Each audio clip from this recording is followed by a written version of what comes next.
안녕하십니까, 강사 서였습니다. 자, 드디어 이제 비행 운용 이론 과목이 끝나고 3과목 기상 파트네요. 항공 기상이 여러분들에게 필요한 이유가 뭘지 먼저 생각을 하시고 제 강의를 듣는 게 나을 것 같아서요. 드론이라는 것이 이제 기상 영향을 굉장히 많이 받죠. 대표적인 기상 7대 요소 중에 이제 바람이라는 게 있죠. 바람에 의해 가지고 비행운용실에 측풍, 이착륙도 많이 설명을 드렸지만, 여러분들이 실제 시험을 볼 때든가 아니면은 실제 이 자격증을 위해서 사업을 하거나 취직을 해서 할 때 보면은 바람의 풍속 방향에 따라서 키 치는 방향이 달라지거든요. 조작을 하는 키 방향이 달라지죠. 그래서 중요하고, 또 고도의 상승에 따라서 기온 감률이라고 하는데, 뭐 1000피트당 마이너스 2도의 기온 감률 현상이 보인다. 그래서 예전에 그런 문제도 나왔죠. 내가 현재 운용하는 고도가 뭐 1000피트인데 25도씨이다. 앞으로 내가 3000피트까지 고도 상승을 했을 때 기온은 몇 도이냐, 이런 문제도 나왔었죠. 단순 산수죠. 1000피트에 25도의 기온이었으면 내가 3000피트 가면 2000피트로 올라가야 되겠습니까? 1000피트당 이 기온 감률 현상이 마이너스 2도다. 그럼 마이너스 4를 빼면은 25에서 마이너스면 21도. 이런 식으로 시험 문제도 나오기도 하죠. 그만큼 기온 감률이 다르든가, 또 기압 같은 경우도 기압을 측정함으로써 드론에 가장 영향을 미치는 게 뭐라 그랬습니까? 비행 운용 이론 시간에 제 1과목 때 말씀을 드렸는데요. 드론의 FC에 미치는 영향을 미치는 센서들 해가지고 그 문제 풀 때도 설명을 했었죠. 가장 먼저 제일 중요한 거 각속도 센서, 가속도 센서 합쳐서 IUME 센서, 그 다음에 자력계 센서, 지구의 자기장의 자북 방향을 할 수 있는 IUME 센서, 또 그 다음에 이제 기압기 센서, 바로미터라고 그랬죠. 그런 바로미터에 따라서 실제로 여러분들이 시험 볼 때나 드론을 운영하다 보면 기압이 하루에 최대치가 나오는 시간하고 최저치가 나오는 시간이 달라요. 그래서 그 시간차 별에 따라서 어떨 때는 고도를, 저희는 이제 말뚝이라고 좀 표현을 하는데, 고도가 완전히 움직이지 않는 상태가 있습니다. 흐르지 않는 상태.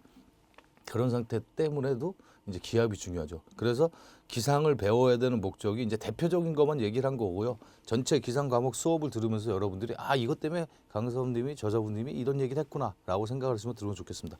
자, 오늘은 첫 번째 시간입니다. 대기의 구조 및 특성이죠. 그래서 오늘 순서는 대기가 어떻게 구성이 되어 있느냐, 뭐 산소가, 질소가 얼마나 포함되어 있느냐를 설명을 해드리고, 대기의 구조를 설명을 해주고, 대기의 구조는 뭐 이제 거기에 가서 대륙권이냐, 뭐 성층권이냐, 위기권이냐, 열권이냐, 시험 문제 자주 나오는 거 뭐 이런 것들. 국제 표준 대기는 이렉트파르에 어떻게 표현을 하고 있느냐, 뭐 이런 것들. 대기의 여론등에 보면 이제 복사가 있고, 뭐 대류가 있고, 뭐 이류가 있고 그렇습니다. 대기의 공기의 흐름이 어떤 형태로 변하느냐, 뭐 그런 걸 설명해드릴 거고, 기상 요소와 해수면. 이 해수면이 중요한 거는요. 모든 드론들은 AGL 고도 또는 MSL 고도라고 씁니다. 민시 라벨. 그래가지고 바닷물의 해수면 고도를 민시 라벨이라고 하고, AGL은 Altitude Ground Level, 이런 식으로 표현하거든요. 그래서 지표면 고도, 해수면 고도. 항공 종사자가 되었으니까 이 정도 용어를 아셔야죠. 그래서 MSL 고도를 기본적으로 해야지 되는 이유, AGL 고도, MSL 고도를 해야 되는 이유. 왜? 드론을 날릴 때 내가 항상 레벨이 지표면 땅이 0인 아니면 해수면을 기준으로 날리진 않잖아요. 언제 날려요? 뭐 내가 필요에 따라서는 내가 설악산 대청봉, 요즘은 국립관리공원에 가서 무단으로 드론을 뜨지 못하게 돼 있죠. 그것도 이제, 그거는 또 이제 교통은 그 국토관리 교통 법규, 항공법규에 저촉을 받는 게 아니라 산림공업법에 저촉을 받아요. 그래서 항상 자율수천대원의 지도 아래 하거나 그렇게 해야 됩니다. 그런데 여기서 이제 핵심은 1500고지에서 제가 날리는데 MSL 고도나 AGL 고도로 형성이 돼 있으면, 요거로 형성이 돼 있으면 1500고지에 날려서 밑으로 내렸는데 문제가 없죠. 근데 예를 들어서 현재 내 위치를 0으로 잡는다. 그럼 어떤 현상이 나겠습니까? 항상 내 위치가 1500고지에서 내가 날리는데 드론을 밑으로 내려가려면 얘가 마이너스 값을 인식하는 거죠. 그럼 마이너스 값을 인식을 하니까 드론은 어떻게 됩니까? 각속도 센서가 마이너스 값이 들어오네? 올라가야 되네? 계속 역반응이 보이는 거죠. 프로펠러의 RPM을 계속 상승시키는. 그런 것 때문에 해수면의 내용이 중요합니다. 그래서 해수면 고도는 나중에 저 수업 시간에 다시 얘기했지만, 우리나라 같은 경우는 먼저 얘기하면 인천만을 기준으로 잡습니다. 그래서 뭐 시험 문제에 해수면의 수준 원점 높이를, 우리나라에서 해수면의 기준점을 잡는 곳은 어디냐, 이런 시험 문제가 많이 나오죠. 그러면은 뭐 인천만, 광양만, 영일만, 뭐 또 무슨 만이 또 어디 있죠? 그런 식으로 해서 순천만 뭐 이렇게 해놓고 지문을 바꿔놓고 나서 인천만에 대해서 아느냐 모르냐. 그래서 정확히 얘기하면 인하대의 수준 원구가 있습니다. 그래서 그런 것들에 대해 설명을 좀 하겠습니다. 자, 먼저 대기의 구성입니다. 대기를 살펴볼까요? 대기는 업토스페어라고 해가지고 지구를 둘러싸고 있는 기체로서 각종 가스의 혼합물을 대기라고 표현할 수 있습니다. 해면 고도에서 대기를 구성하고 있는 공기의 최적비를 보면요. 이건 시험 문제 자주 나와요. 질소가 78%, 21%의 산소. 대기에는 78%의 질소와 21%의 산소가 되어 있다. 기타 0.093의 뭐 아르곤이라든가 이산화탄소가 있는데 뭐 이 아르곤이나 이산화탄소에 대해서는 잘 안 나오고 78% 질소, 21% 산소를 바꾸는 거죠. 대기에 구성되고 있는 거는 이 78% 산소와 21% 질소를 갖고 있다. 그러고는 그 지문을 캐치해내야 되죠. 그래서 이 숫자는 78과 21은 기억을 하셔야 됩니다. 그러면은 대기권이 뭐냐? 대기권은 요거 그래서 질소가 78% 이걸 이제 그래프로 나타난 거죠. 산소가 21%, 기타 이산화탄소가 0.04. 조금 머리가 좋으신 분들은 이산화탄소까지는 기억하세요. 그리고 아르곤 0.093 이런 식으로 표현이 돼 있다. 대기권은 지표면으로부터 고도가 높아지는 방향, 즉 대륙권, 성층권, 중간권, 열권, 외기권. 여기서부터 맨 밑에가 대륙권. 대륙권 위에가 뭡니까? 성층권.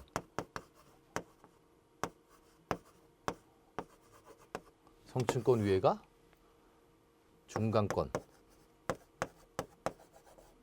중간권 위에가 열권. 하나 더 그러면 열권. 외기권. 이렇게 대구 교수가 수직 높이를 봤을 때 이런 형태로 해줬죠. 자, 밑에서부터 대륙권, 성층권, 중간권, 열권, 외기권. 요거에 대해서 각각의 킬로미터가 나타나고 고도가 높아지는 방향별로 순서를 묻는 질문들이 출제 경향이 있었습니다. 그래서 아래 위에서부터 낮아지는 순서로 하면 외기권, 열권, 중간권, 성층권, 대륙권. 지문이 지표면으로부터 한다 그러면 대륙권, 성층권, 중간권, 열권, 외기권. 이런 식으로 표현이 된다는 걸 확실하게 기억을 하셔야 됩니다. 시험이 자주 나와요. 그래서 상층 성부권 이상은 광화학 반응을 일으켜서 요 위상이죠. 성층권 이상은 광화학 반응을 일으켜가지고 화학권이라고도 합니다.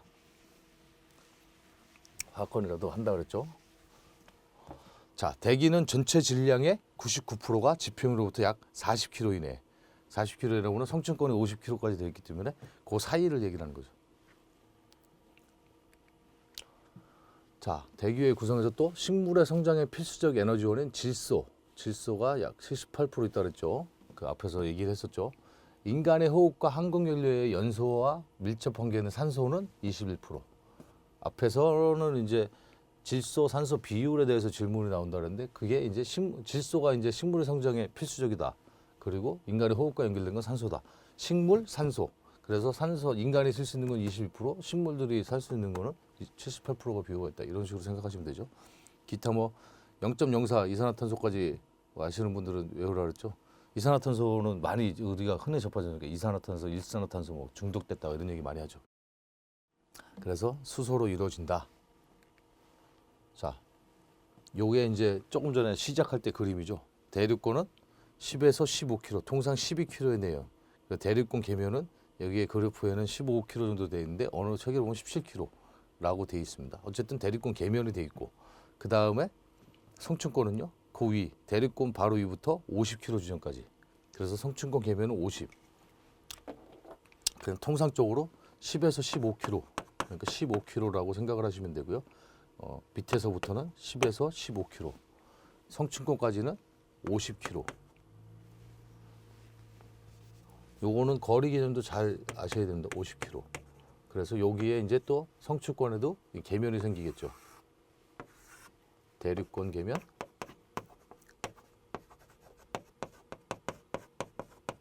성층권 계면.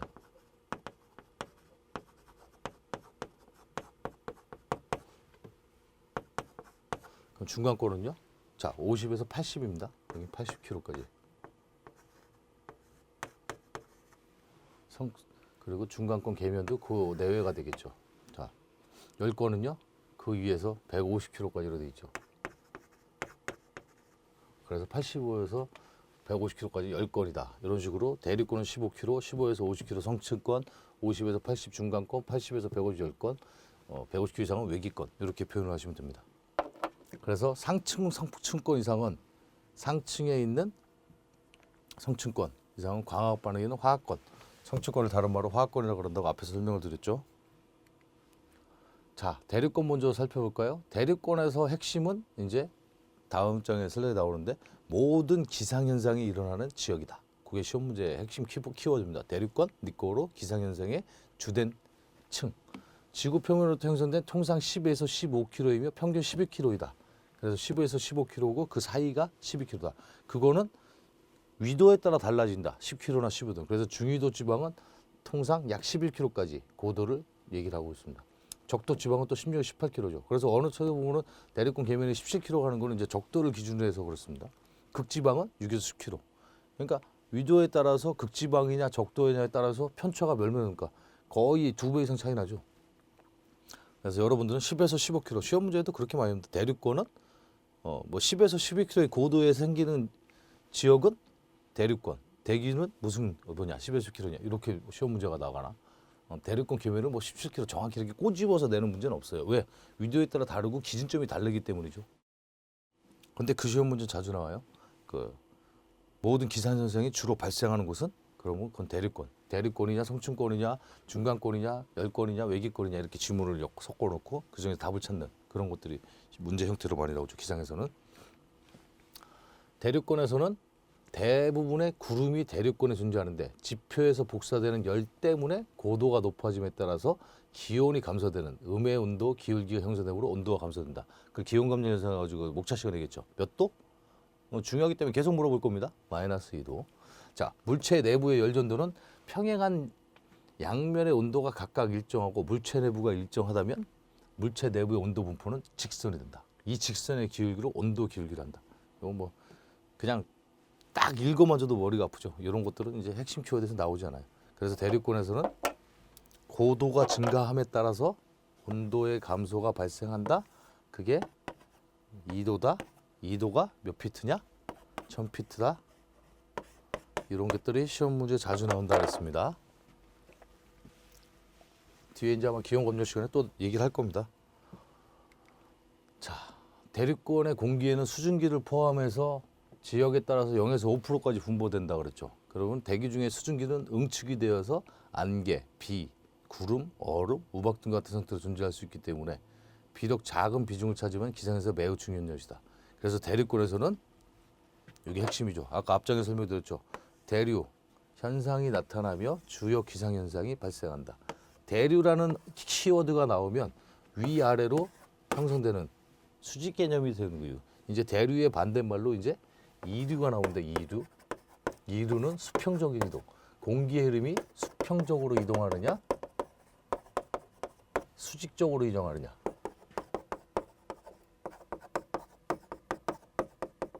요게 키워드입니다. 그 기억을 하실 때 대류는 수직 현상. 그래서 자, 아까 얘기했죠. 대구의 수증기가 응축된다 그랬지 않습니까? 대기 중에 수증기가 대륙권 상태에서 올라가는 거죠. 올라갈 때마다 기온이 마이너스 2도씩 내려간다 그랬지 않습니까? 그러니까 공기에 있는 수증기가 올라가면 올라갈수록 처음에는 약간의 결정 형태로 이제 결빙이 되는 거죠. 결빙이 되다가 이제 나중에는 구름, 얼음, 우박 등과 같은 구름이 생겼다가 그 안에 얼음이 생겼다가 우박이 생기기도 하는 거죠. 이런 것들이 기상현상이 일어나는 게 대륙권이다.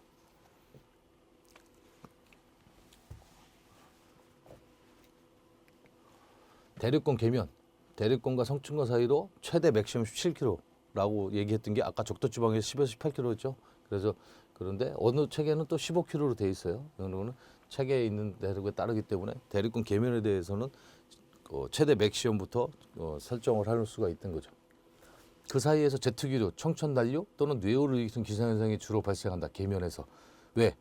뭐든 이제 나중에 이제 뭐 전선에 대해서 하는데 온난 전선과 정체 전선이 만나고 뭐 한랭 전선이 만나고 막 그런 거 있어요. 모든 선이 만난다는 거는 레이어층이 형성될 때 기상 이변 현상을 발생하기가 쉽다는 거죠. 그래서 이제 뇌호를 일으키는 기상 현상이 주로 발생한다. 제트 기류, 이 대륙권 계면에서. 그래서 고도가 우리가 운고를 따질 때도 뭐 13.5km를 기준으로 하고 1과목에서 고도 분류할 때 13.5km를 기준으로 해가지고 뭘 했습니까? 중고도 무인기, 저고도 무인기 그 기준을 잡았었죠. 그러게 거기서 제트기류 현상이 발생할 수 있기 때문에 이 대륙권 계면에서 그래서 중요하기 때문에 그거에 맞는 형체학적으로 구조학적으로 가망인증 설계를 다시 해야 되는 거죠. 제트기류 이런 게 나타나는 거죠. 대륙권의 계면 높이는 위치와 계절에 따라 다르는데 특히 겨울에 극지방에서는 낮아지고 적도 지방에서 여름에는 더욱 높아진다. 계면 높이가 들쑥날쑥한다는 얘기죠. 쉽게 얘기해가지고. 기온차 감열 여기 나오죠? 몇 킬로요? 2도씩. 대륙권 바로 위에 있는 층, 이제 대륙권 계면을 지나서 성층권을 얘기하는 겁니다. 여기는 오존층이 되어 있는 거죠. 오존층이 분분합니다. 고도는 약 50km까지고요. 25km까지 고도는 온도가 일정합니다. 맥시엄 이 부분까지. 여기서 이제 하나를 더 25kg, 25km까지는 온도 일정. 이게 또 핵심 키워드가 됩니다. 온도가 일정한데 그 이상의 곳에서는 온도가 중간권에 이를 때까지 계속 증가합니다. 여기까지는 하지만 중간권에 이를 때까지 계속 이제 증가한다는 거죠. 온도가 증가하는 이유는 고도가 약 20, 30km인데 오존층이 이 오존층, 이 안에는 오존층이 있다는 거죠.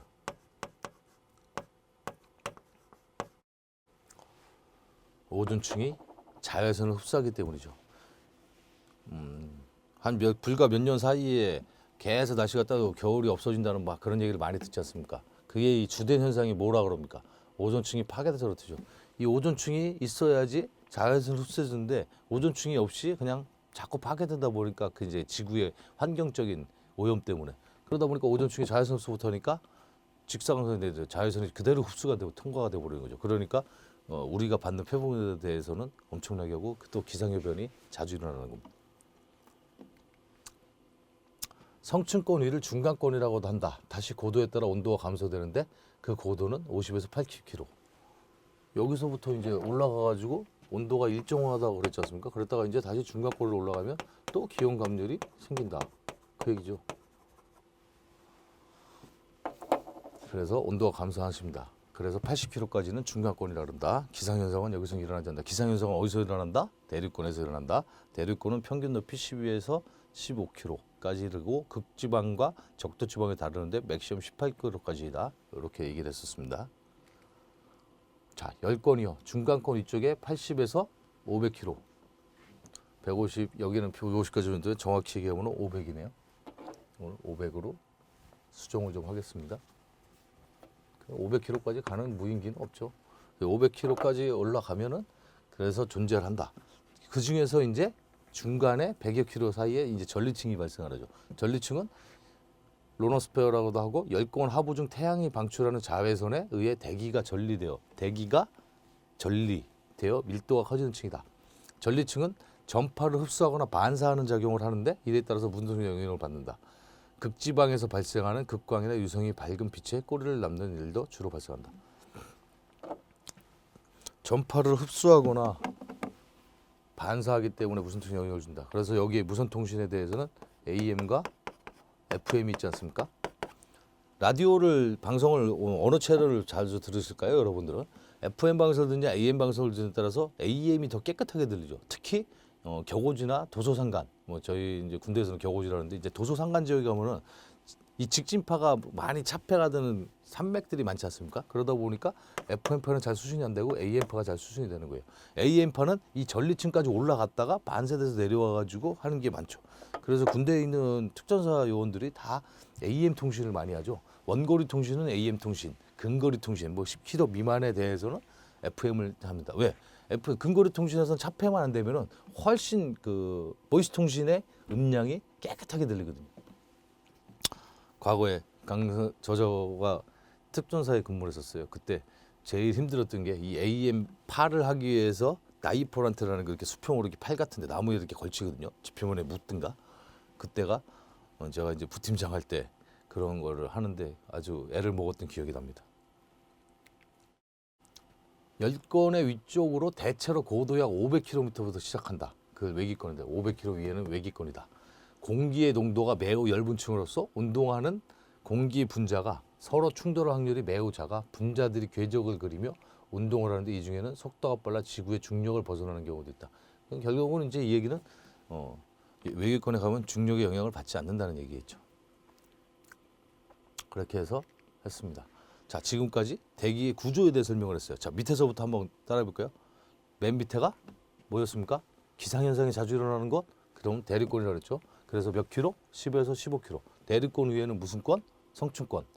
그래서 15킬로 내외, 극지방에 따라서 17킬로 대륙권 계면으로부터 몇 킬로요? 50킬로까지. 그래서 성층권이라고 그랬죠. 성층권이 지난 다음에는 바로 성층권에서 뭐가 중요하다고 했습니까?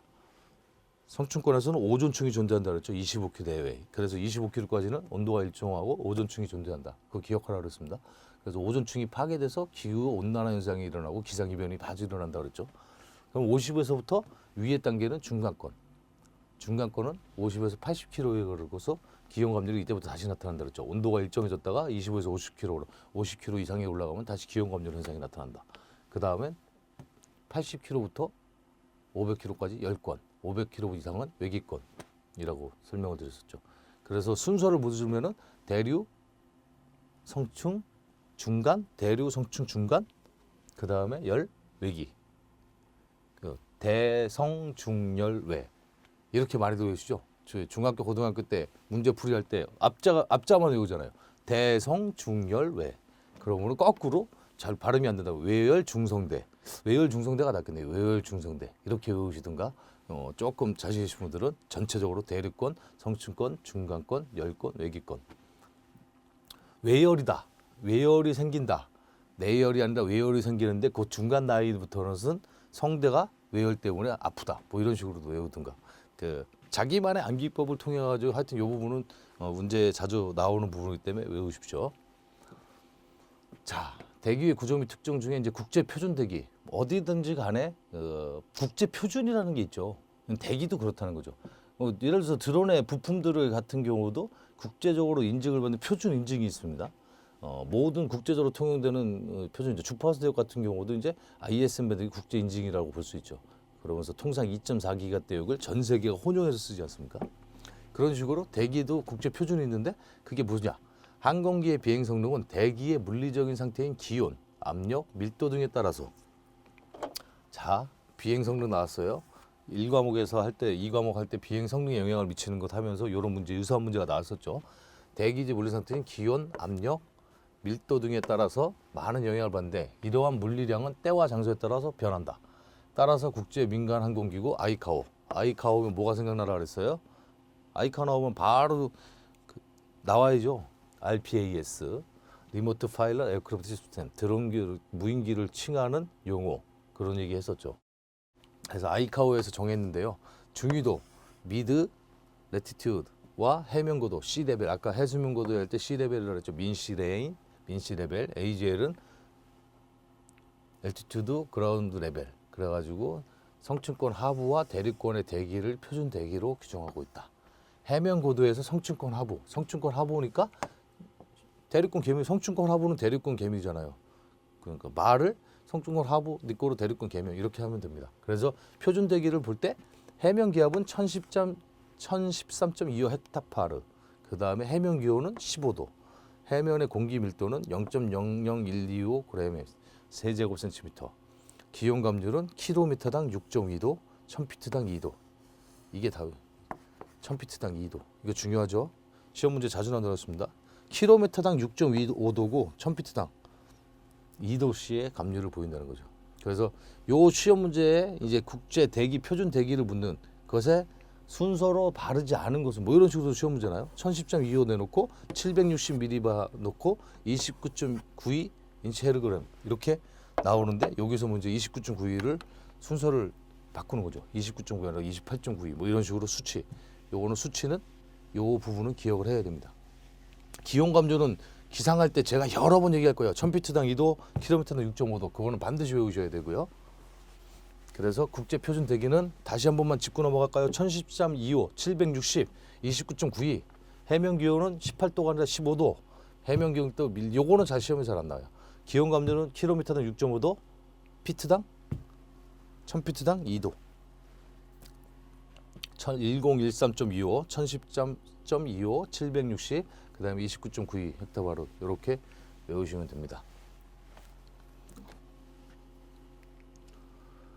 자, 국제 표준대기 계속 할게요. 중요하니까 앞뒤로 2번 넣어놨죠.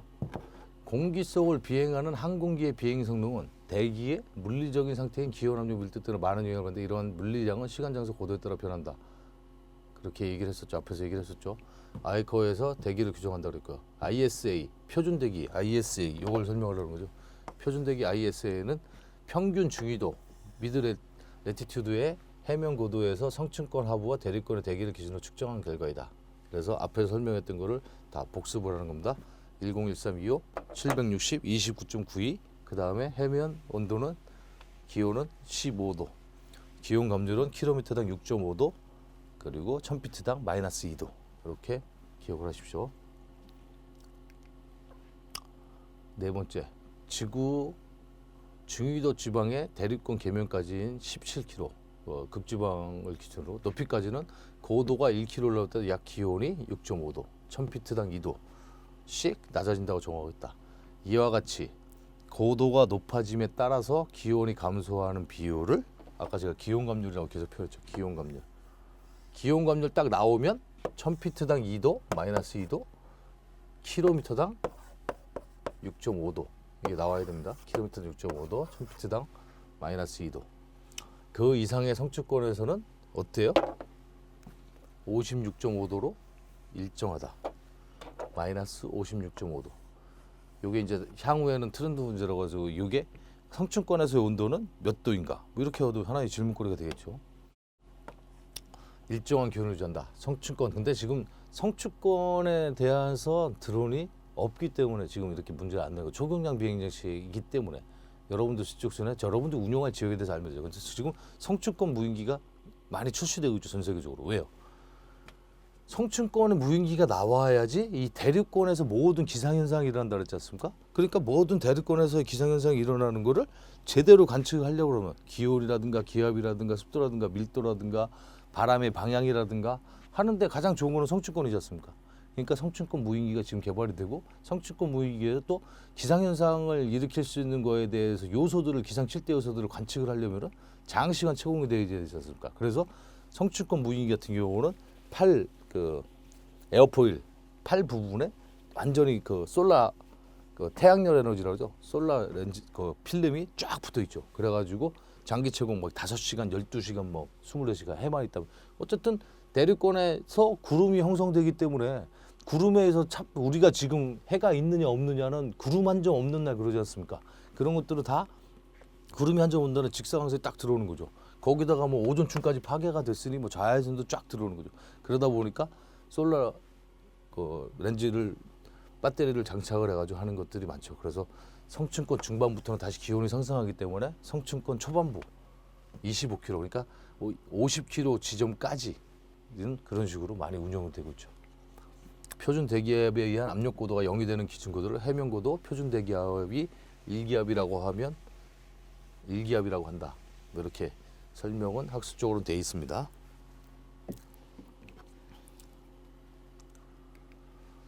자, 대기의 열운동입니다. 전도, 대류, 아까 얘기했죠. 대류와 이류 설명을 했죠. 대류, 이류. 자, 그거에 대해서 설명을 해볼까요?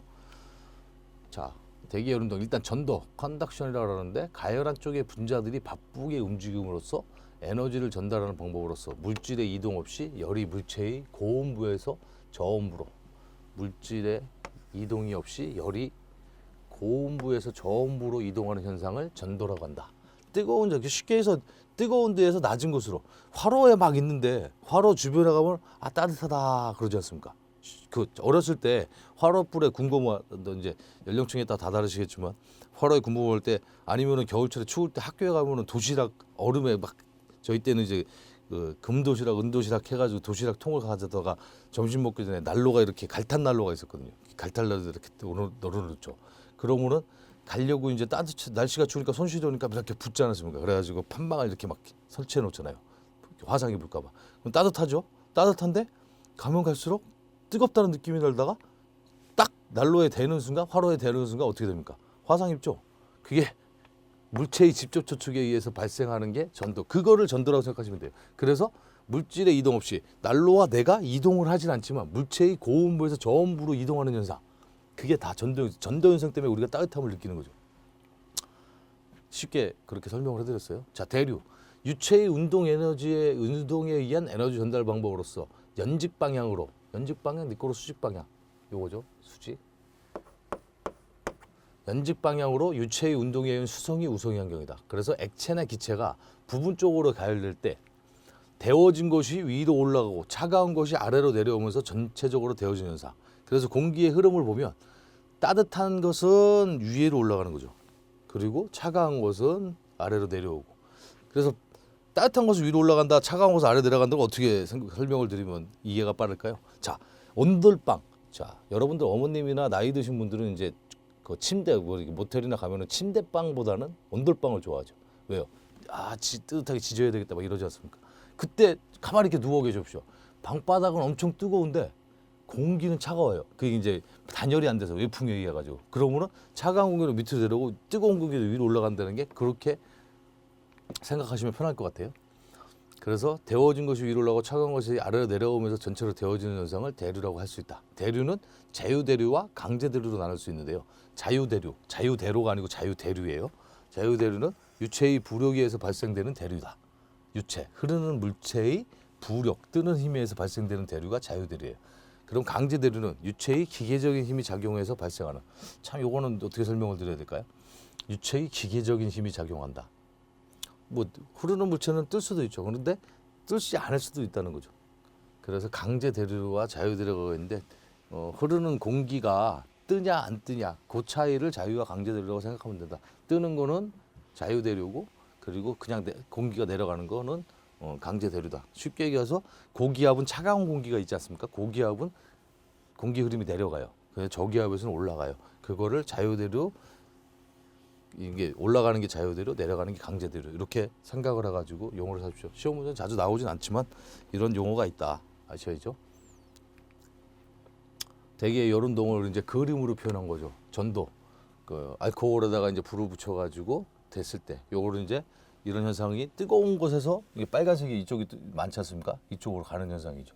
그래서 전도체라고 그러지 않습니까? 열의 흐름을 빠르게 해주는 걸 그 전도체라고 그러죠. 그래서 통상 불쑤시개 같은 경우는 전도가 잘 되는 데는 나무 종류로 많이 하죠. 열전도율이 낮잖아요. 근데 쇠붙이 같은 경우 열전도율이 없지 않습니까? 꼬챙이 같은 걸로 확 불을 지피면은 순간적으로 손에 확 뜨거운 그게 나타나죠. 대류, 요게 대류죠. 알코올 해가지고 비이코에다 물을 넣었을 때 따뜻한 공기, 데워진 공기는 위로 올라가고 올라가면서 이제 기온 감축 현상을 같이 연관해서 생각하면은 차가운 기온이 내려가는 거 이런 것들이 이제 대류라는 거죠. 복사는요, 직접적으로 태양열의 지구가 받는 것들, 뭐 이렇게 자외선이 이제 오존층에서 파견돼가지고 들어오는 것도 이런 것도 하나의 복사 현상이죠. 그래서 대기의 순환을 밑에서 그림을 보면 지구를 중심으로 극지방을 뒀을 때 지구가 회전하면서 이런 식으로 극지방에서 퍼져나가는 이런 현상을 보니까 이 현상을 보니까 어떤 그림이 생각납니까? 날개 풍판이 이럴 때 제가 정체점에서 뒤에서 끝부분에서 휘는 현상, 그래서 와류 현상이 일어난다고 그랬었죠. 이런 것들이 대류 현상하고도 연관성이 있다고 볼 수 있겠죠.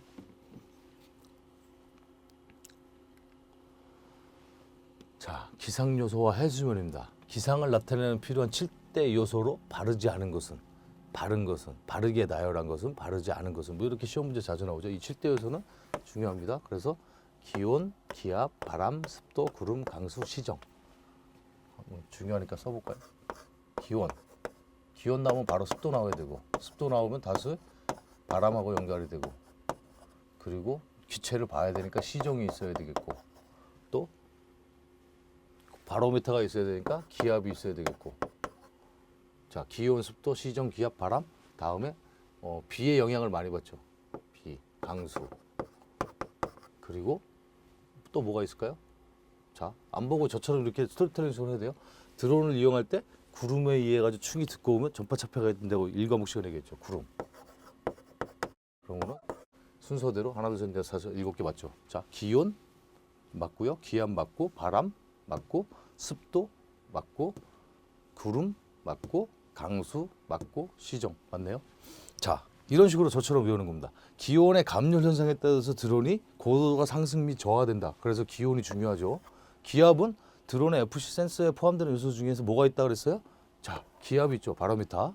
바람은요. 외력 교란 현상이 다 바람의 풍량 및 풍속에 따라서 이루어진다 그랬죠. 그래서 바람을 외워야 되고요. 습도는 습도가 높고 상대 습도고 절대 습도 그런 용어들이 있지만 나중에는 습도가 높으면은 어떻게 됩니까? 그 습도가 관행각이 돼가지고 영도수에 응결이 되면은 그 커넥터 부분에 물방울 형성이 되고 그런 것들에 의해서 스파크 현상이 튈 수도 있다. 뭐 그런 얘기를 일가먹시는 했었죠. 그래서 습도, 습한 날, 배터리 보관의 주의사항 뭐 이렇게 자꾸 연결을 주세요. 연결을 줘야지 외워주기가 쉽고 잊어버리질 않습니다. 고온 다습한 곳에 배터리를 보관합니까 안 합니까? 보관 시 주의사항에서 배웠었죠. 다 까먹으셨어요? 벌써 다 까먹으면 안 되는데. 자, 그런 거죠. 습도가 높은 건 고온 다습한 곳에 배터리를 보관하면 돼. 그래, 그럼 습도에 영향을 받네. 그래서 습도가 나와야죠. 구름은 전파의 차폐, 구름층이 두꺼우면 두꺼울수록 전리층이 아니고 여기 전리층도 나오지만 전리층이 아니고 반사가 안 되고 차폐가 안 돼. 차폐가 되기 때문에 구름이 중요하지. 강수 모든 드론은 완벽한 방송 드론은 아직 없죠. 그러다 보니까 뭐 마징가 드론이라고 뭐 그런 것도 나오긴 하지만 시간당 상할 번수가 통상 5mm예요. 그래서 여러분들이 실기 평가를 볼 때도 비가 오는 날 시험에 걸릴 수가 있거든요. 그럼 시험은 당일날 비가 오느냐 안 오느냐에 따라서 환불 처리, 하루 종일 비가 내리면 환불 처리가 되지만 그렇지 않으면 시험을 봅니다. 그래서 평가위원님들도 비 오는 날 상당히 싫어하시죠. 왜? 자기는 오전만 하고 오후에 집계해가지고 여러분들 시험 성적 공개를 해야 되는데 비가 계속 오니까 아예 시험 집계도 못하고 계속 평가를 할 수밖에 없는 거죠. 그래서 뭐 과거에 드론 교육원장 할 때 그런 적도 있었어요. 우리나라 지형이 게릴라성 호우가 지금 뭐 기상 이변 현상 때문에 많이 나타나잖아요. 그러다 보니까 비가 천편일적으로 아침 8시부터 시작해가지고 저녁 끝날 17시까지 계속 비가 내리지 않는다는 거죠. 그러니까 비가 오면은 기체를 정지시키고 착륙시켜가지고 다시 천막으로 들여놨다가 비가 안 오면 또 내놓고 그렇게 해가지고 8개 시험 코스를 보는데 4번 정도 착륙시켜서 시험을 끝낸 적도 있죠. 그래가지고 그날 시험이 4시인가 3시 반인가 끝난 적도 있습니다. 6명인가 시험 보는데. 그런 에피소드도 있고 그래서 결론은 여러분들도 비가 오든 안 오든 여러분들은 계속 시험을 봐야 된다는 겁니다. 한번 시험장에 들어가면. 그래서 강수가 중요한 거죠. 시정은 왜 중요합니까? 내가 사람의 시력에 따라 다 다르지만 제가 지금 원래 시력이 지금 0.6, 0.7, 0.8 이 정도 되거든요. 그러니까 시력에 따라서 제가 이런 팬텀 조그만 거 같은 이제 타이푼이라는 걸 갖고 있었는데 이제 오프라인 강의할 때 그런 강의를 많이 해요. 선생님들은 시력이 얼마나 되세요? 그럼 얼마입니다. 막 얘기를 하잖아요. 그럼 저 같은 경우는 0.6, 0.8 되는데 저는 실제적으로 600, 800m만 가면은 드론이 정면 상태인지 좌측면 상태인지 우측면 상태인지 대면 상태인지 구별이 안 되더라. 그래서 동상 뭐 시정 부분에서 이제 시험 문제 다루는데 대부분 시정에 대해서 보는 거리를 맞는 것은 그럼 1km가 정답입니다. 그럼 대부분 1.0 기준으로 하면 이게 정확한 산수 수치는 아닌데 제작의 경험치, 추정치로는 1.0인 사람들은 한 1km까지 보인다. 이렇게 가잖아요. 왜요? 제가 0.6인데 600m까지 보이니까. 그래서 시정이 중요하죠. 왜 시정이 중요해요? 좌측면 상태나 우측면 상태나 대면 상태로 바뀌었을 때 시정에 따라서 내가 키치는 방향이 달라져야죠. 내가 지금 좌측면 상태로 돌아가 있어요. 뭐 가다가 제가 앵글 찍다가 뭐 좌측면인지 우측면인지 됐는데 갑자기 전파차 뭐 지적의 교란이든가 뭐 하여튼 영상 차폐가 일어났어요. 그래서 뭐 혼선이라든가 자파가 들어와가지고 그럼 영상이 끊겨버리면 내가 영상을 앵글을 보면은 내가 좌측면 상태인지 우측면 상태 그 지형 지물을 내가 알 경우에 하지만 그렇지 않은 경우에는 좌측면 우측면인지를 보질 못하지 않습니까? 그 상태에서 내가 내 쪽으로 당겨와야 되는데 엘리베이터 친다. 그럼 이게 좌측면 상태에 있고 엘리베이터를 후진키를 치면은 당연히 정면 상태인 줄 알고 이렇게 당기려고 그러는데 좌측면 상태가 이렇게 가겠죠. 그러다가 뭐 순간 바람의 영향을 받거나 그럼 뒤에 나무나 장애물이 갔다가 확 부딪혀가지고 깨지는 거죠. 요즘은 참 편리한 세상이죠. 자격증용 드론을 제외하고는 취미 안구용 드론 헤드리스 모드라고 하죠. 헤드리스, 헤드가 없다. 글로는 내가 기준에 되는 머리 방향이 없는 거예요. 그러니까 내가 먼 거리를 보내면요. 헤드리스 모드가 작동돼가지고 이렇게 있거나 좌측면에 있거나 우측면에 있거나 내 쪽으로 당겨오고 싶으면 다시 엘리베이터만 뒤로 당기면 오게 돼 있습니다.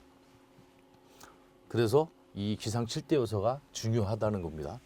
자, 이건 반드시 외우라 했습니다. 기온, 기압, 바람, 습도, 구름, 강수, 시정이요. 자, 해수면과 수준 원점을 얘기할 때 이것도 시험에 자주 기출문제 거의 뭐 한 달에 뭐 6번, 7번 시험 보면 한두 번은 시험 문제 들어갈걸요. 자, 표고와 고도는 평균 해수면을 기준으로 삼지만 바닷물의 높이는 동해, 서해, 남해 등에 따르고 밀물과 썰물에 따라 다르다. 왜? 서해하고 남해 일부 지역에서 밀물, 썰물 차이가 있는데 동해 쪽은 없지 않습니까?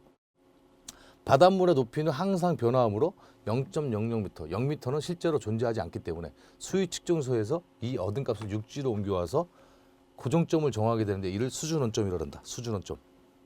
우리나라 수준원점은 1910년도에 인천만의 평균 해수면을 기준으로 수준원점을 잡았고 인하대의 수준원점 높이는 26,871m로 정하였다.